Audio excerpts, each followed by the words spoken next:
temas necesarios y poner sobre la mesa y recibir amigos que nos acompañan todas las semanas, como es el doctor Eduardo Yarse. Eduardo, ¿cómo estás? No, lo voy a acercar mucho para no resfriarte. Bueno, sí, ¿qué tal? Perdón. ¿Cómo Hola, ¿qué tal? estás, Sí, Eduardo? muy bien. Y muchas gracias por estar nuevamente acá, acompañándolos en la mañana de este martes. Oye, martes que salió el sol, pero... Más o menos, más o menos. Sí, yo más o lo menos. veo a lo lejos, por lo menos aquí. No serán las luces de acá lo que viste. Puede ser.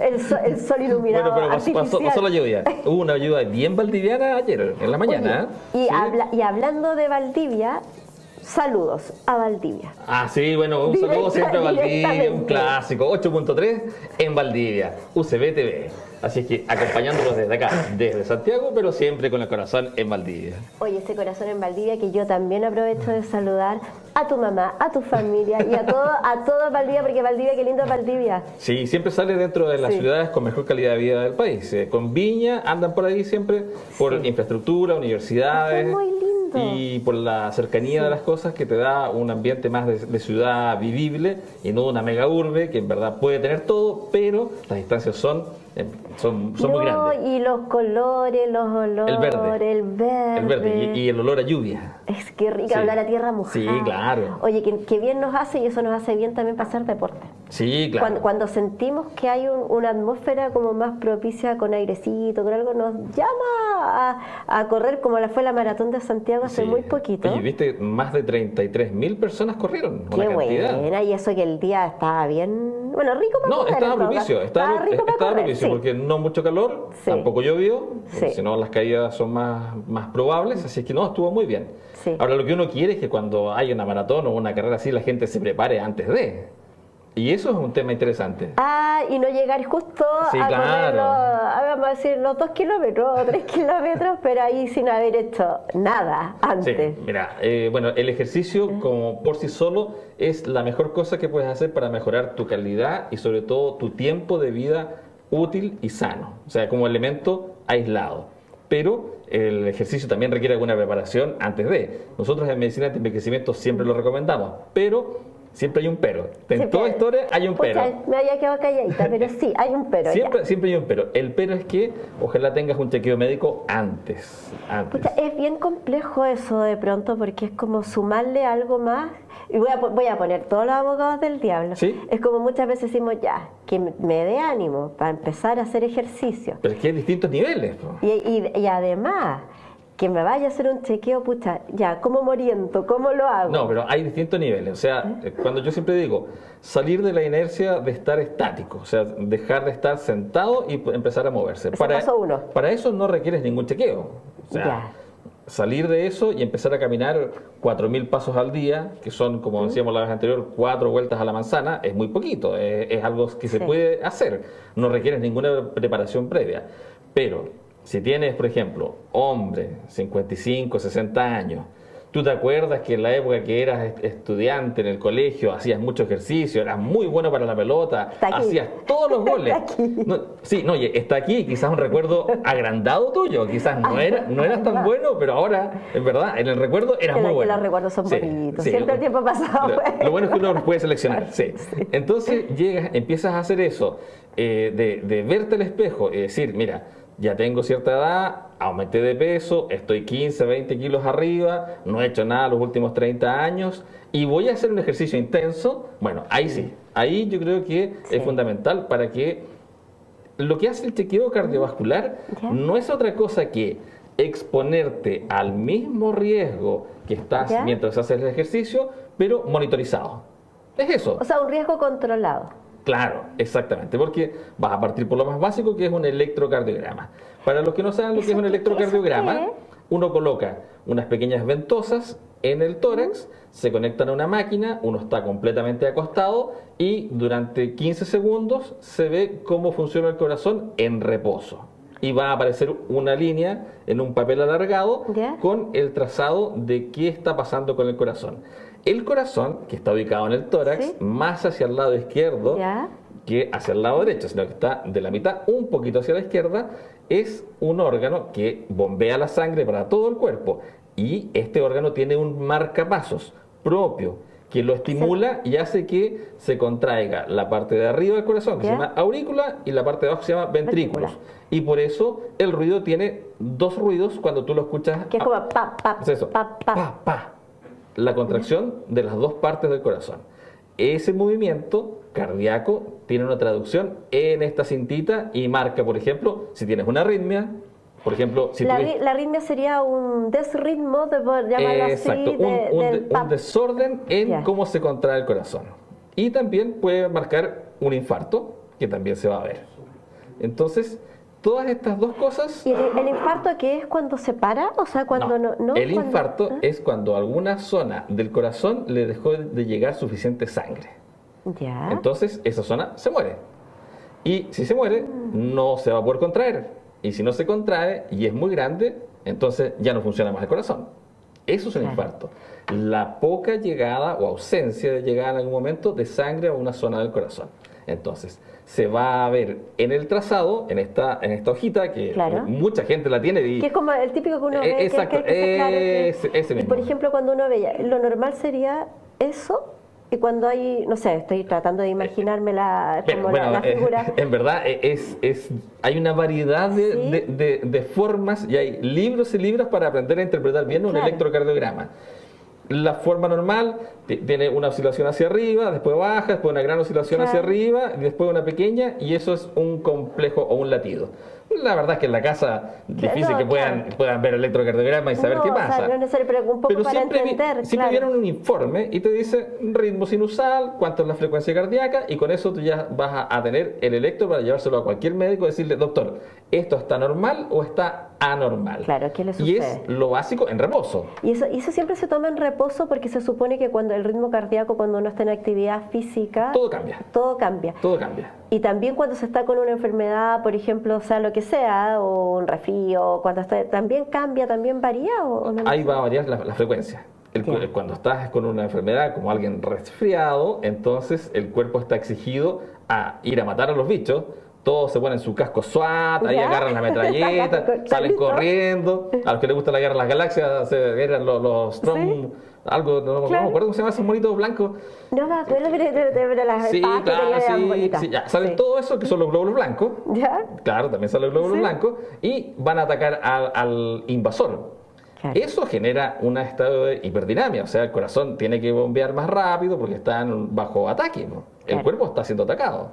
En la medida que uno le gana a los bichos, vuelve a estar sano. Vuelve a la normalidad. Y si uno no le gana, puede tener consecuencias fatales. Claro. Oye, qué importante es ir entendiendo de a poquito cada uno de estos conceptos que los tenemos tan normalizados de escucharlo, pero que finalmente... Está todo integrado. Pocas veces los entendemos, así como tan didácticamente como tú lo explicabas, Eduardo. Oye, bueno, me preguntaban también por interno, ¿qué es un soplo? Ah, bueno, esa es otra cosa. ¿Ya? Hay soplos que son normales y hay soplos que son anormales. Y el soplo es una alteración cuando pasa la sangre de una cámara a otra dentro del corazón. El cierre de las válvulas no es tan normal, no es tan completo. Entonces se escucha no son un golpe, sino que después del primer latido o el segundo golpe de que uno escucha, se escucha... Y el corazón con el tiempo, con los años, cuando uno va creciendo, por no decir que nos vamos poniendo más viejos, cuando uno va creciendo, va cambiando su funcionamiento también, o sea, se va agotando, o no tiene relación con la edad. Tiene relación con las enfermedades que tú vas adquiriendo. No por la edad, no es que envejezca. No tiene un desgaste por sí. No tiene un desgaste per se. Pero si tú tienes, por ejemplo, aquí no estamos saliendo, la maratón ya quedó abandonada. Es que ahora no vamos a correr. Ni fuimos directamente a cardiología, pero bueno.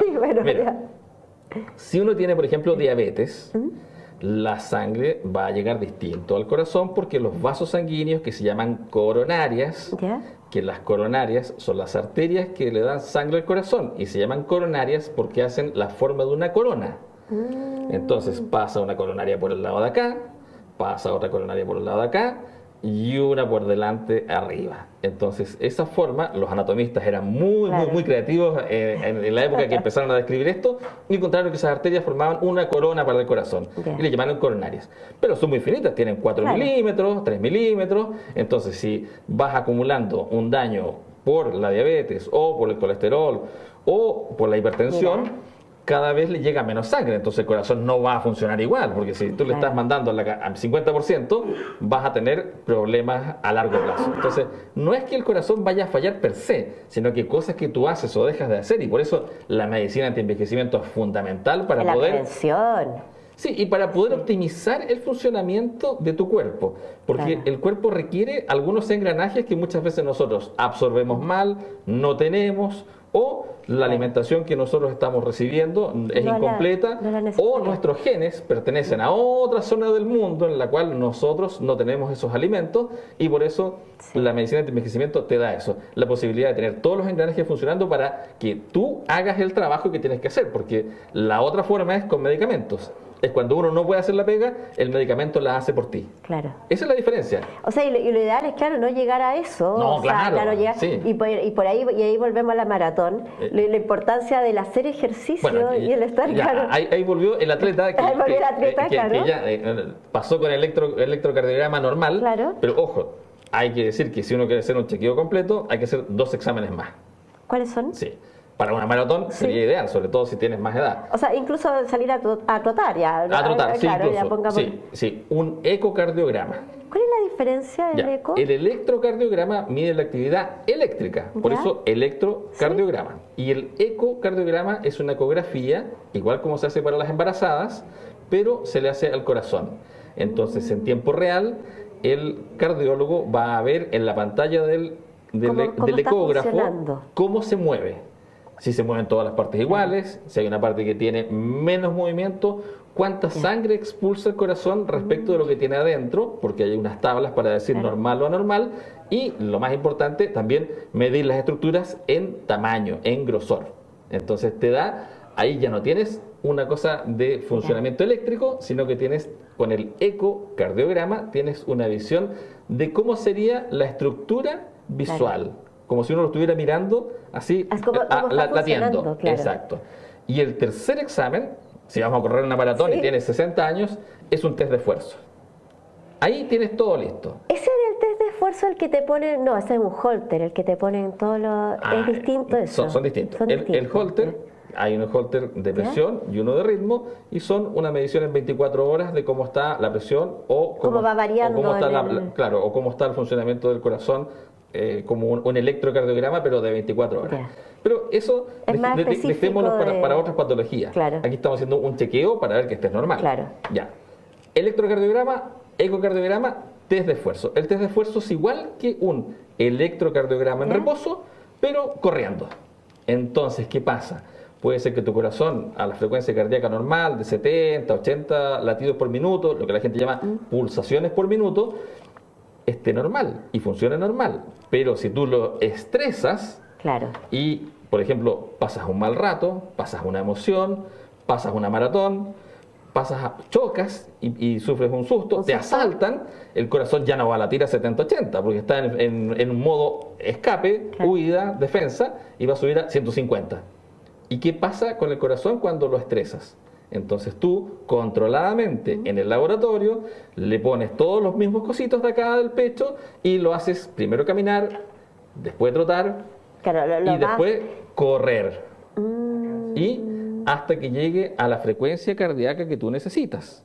Por ejemplo, para la edad y el sexo nos dice, mira, tiene que latir a 150, y latiendo a 150 veces por minuto, ¿cómo se comporta el corazón mientras pasa esta situación? ¿Se comporta igual o hace arritmias porque le está llegando poca sangre? ¿Hace alguna manifestación rara? Porque uno lo que quiere es controladamente ver cómo funciona, y lo importante es que después, en la vida normal, cuando estás afuera, ya sabemos qué pasa, entonces puedes correr. Ahora, la recuperación de este ritmo, o cuando uno se empieza a recuperar ya de este ritmo cardíaco, cuando está acelerado y ya vuelve a la normalidad, ¿Sí? también tiene tiempos de normalidad y no. Sí, pero son un par de minutos. Son par de minutos. Un par de minutos, un par de minutos. Sí.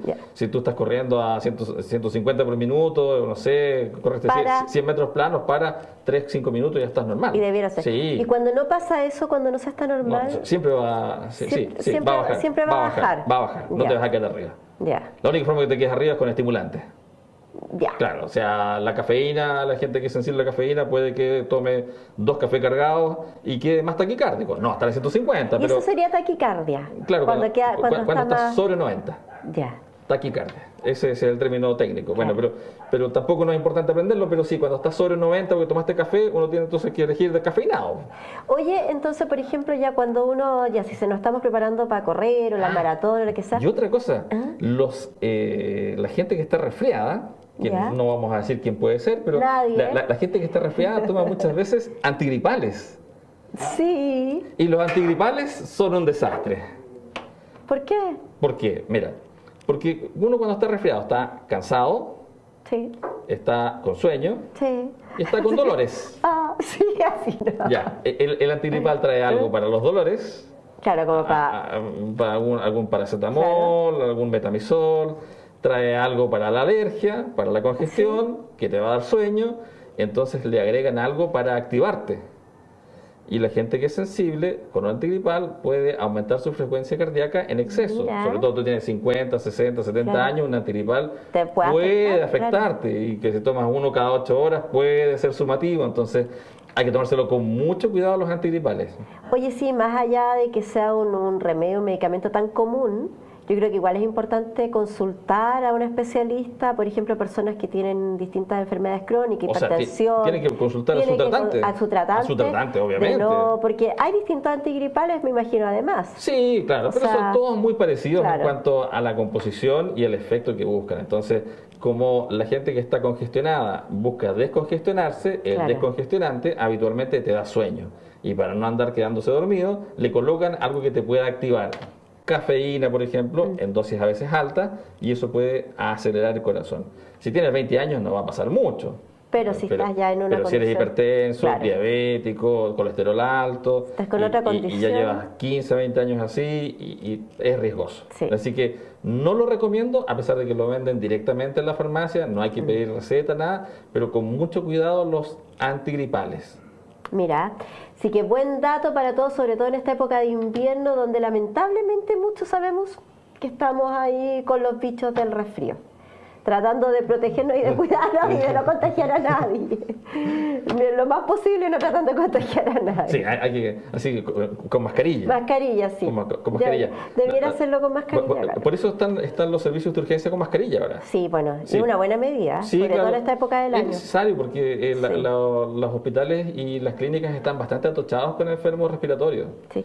Oye, y hablando de los enfermos respiratorios y todo, ¿hace mejor o sea, es recomendable salir a trotar, por ejemplo, cuando uno está con resfrío? O sea, mira... Si tenía el ánimo ya, primero, si tienes ánimo de salir. Mira, salir a trotar cuando estás resfriado es una muy mala idea. Ya. Es una muy mala idea, porque vas a respirar un aire frío, vas a tener la falsa sensación de que te descongestionó, porque va a producir un efecto en las mucosas inicial de sensación de que entra más aire, pero a largo plazo vas a estresar aún más tu cuerpo que ya está bajo ataque. Si esto es igual que una guerra, tú estás con tu ejército destinado a matar al invasor, no puedes llegar y aparte empezar a exigirte otra cosa.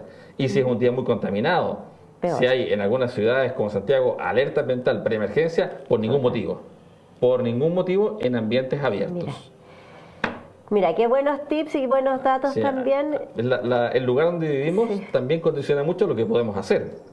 Si estamos con la suerte de estar en Viña, por ejemplo, a orilla del mar, va a ser mucho más fácil porque no vas a tener días con restricciones por contaminación. Y si estás sano, claro, dale, si puedes sin ningún problema hacer ejercicio al aire libre. Claro, porque el ejercicio es importante. Entonces, volviendo a la maratón, lo que tenemos que teníamos los exámenes. Claro, los exámenes. El chequeo básico. Sí, con eso ya. Y lo otro es hacer una preparación.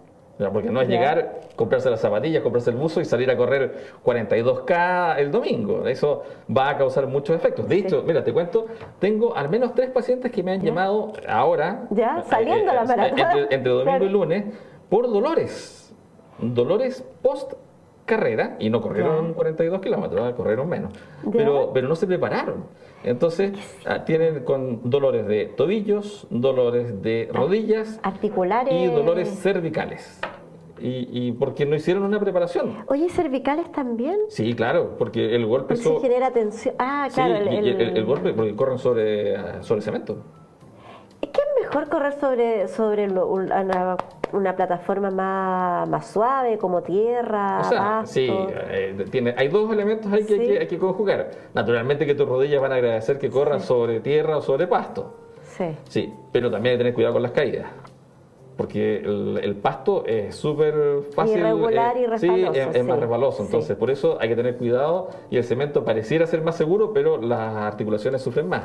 Oye, ¿las articulaciones hay alguna forma que podamos protegerlas antes de ir a trotar? ¿O nos dicen siempre no, ya cierta edad ya sonaste con las articulaciones para salir a trotar? No, nunca es como que sonaste y se acabó. No, lo que pasa es que hay que tratar de mejorarlas con una suplementación adecuada para mejorar el colágeno que tienen los cartílagos y así poder tener mayor, yo diría, soporte en el esfuerzo que vas a someter a la articulación, que todas las veces se está comprimiendo. Porque el colágeno es lo que está entre medio como de la articulación y como el colchoncito. Sí, exactamente. Y lo otro que es muy importante y que mucha gente desconoce es que en la medida que tengas más masa muscular, tu articulación va a estar más protegida. También es importante, porque la vamos perdiendo. La vamos perdiendo. Primero por inacción, porque no hacemos nada, y segundo por alimentación. Y si tenemos alguna dieta extrema, aún peor. Claro. O sea, hay, proteína para la masa muscular, sí, claro. y el ejercicio de fuerza también debiera ser. Sí, o sea, a ver, si uno habla sobre ejercicio, hay 4 tipos de ejercicio, a grosso modo, que tienen los cardiovasculares, de fuerza, de equilibrio y también de tener. Te voy a interrumpir un minutito, Eduardo, para darle nuevamente el teléfono, porque si hay alguna duda que quieran consultarnos al más 569-3302-6074. Estamos atentos, estamos conversando respecto a todos los cuidados que tenemos que tener antes de empezar a practicar cualquier deporte, o sobre todo lo que fue la Maratón de Santiago, con el doctor Eduardo Yarse. Pero ¿saben qué? Más allá de eso, nos vamos de un tema a otro, porque todo en la salud es importante. Como siempre vamos, vamos de un lado a otro, pero volvemos. Entonces, ejercicios de fuerza, ejercicios de resistencia o cardiovasculares, ejercicios de equilibrio, que se hacen muy poco y son muy importantes. Sobre todo cuando se va creciendo. Y de elongación. Eso, claro, y la elongación ahí nos va ayudando también a no tener tanto dolor muscular de pronto. O sea, ahora, uno quisiera que todo esto sea asesorado. Hay kinesiólogos especialistas en poder asesorarte para poder tratar los dolores si es que aparecen. Muchas veces nosotros no tenemos una muy buena, digamos, compensación de todo el cuerpo. Hay una articulación que hace el trabajo de otras. Por ejemplo, si fuéramos un auto que se para sobre las 4 ruedas, quizás aquí hay una rueda que está recibiendo más peso del auto que el resto. Entonces, lo que uno quiere es compensar para no sobrecargar esa zona, porque si empieza a hacer ejercicio, capaz el que hace más trabajo va a seguir haciendo más y se va a lesionar. Va a ser más esforzado. Por ejemplo, hay cuando te dicen típico hoy que tú puedes tener, que todos tenemos una cadera más cosa, una pierna más corta, aunque sea muy poquitito, pero claro, se genera más desgaste en una rodilla o en una cadera. Más desgaste y compensaciones, porque hay articulaciones que compensan el trabajo que no está haciendo otra. Entonces, esa estructura de funcionamiento, si nosotros la forzamos mucho, esto no es el caso de que voy a salir 4.000 pasos al día, va a ser un drama. No, eso háganlo. Subir 1 o 2 pisos en la escalera, háganlo también, no va a pasar nada. Salvo que tu condición cardiovascular sea de una insuficiencia cardíaca. Y ahí se van a dar cuenta, o sea, se da cuenta porque se empieza a perder como ahogo. Pero la idea es no llegar a ese punto, la idea no es accidentarse. Entonces, subir un piso y ir probando día a día. Pero si uno se va a someter a un esfuerzo grande como fue la maratón, naturalmente requiere una preparación de un par de meses antes. Sí, mínimo empezar a... O sea, yo no me voy a poner a correr 42 kilómetros de un día para otro. No llego. Uno no llega y uno se va a dar cuenta. Después te va a contar yo la experiencia personal. Pero una amiga nos pregunta, la Lore, dice, ¿y correr en la arena? Es súper cansador y ojo con la musculatura de la pantorrilla, porque la pantorrilla está terminando en el tendón de Aquiles. Tiene el inconveniente, que no es menor, que tienes poco apoyo, porque donde está despidiendo el paso, el pie, y se levanta para llegar a la siguiente parte, no es una zona firme. Entonces no son infrecuentes las lesiones en tendón de Aquiles o desgarros en pantorrilla, porque la zona que te está dando el soporte para llegar al siguiente paso es inestable. Entonces no es tan bueno correr en arena. Y claro, todos vimos a Rocky corriendo, sí claro. O Baywatch, cuando corre. Sí, para los más jóvenes. Sí. Sí. Pero pasa el tema que hay que tener una masa muscular acorde. Rocky tenía... O sea, Rocky entrenaba, era... Sí, o sea, el personaje y la persona. Además. Sylvester Stallone tenía una gran masa muscular. Mira. Sí, entonces se puede. Pero una persona común y corriente, con cuidado en la arena. Es una zona, es una estructura que no está hecha tanto para correr, mejor para caminarla. Mira, y nosotros tenemos la idea de muchas veces de salir a trotar, claro, en nuestra imagen ilusoria de salir a trotar en la arena, en la playa y todo. El tema de tener los resguardos necesarios para poder cuidarnos antes de hacer ejercicio es súper importante.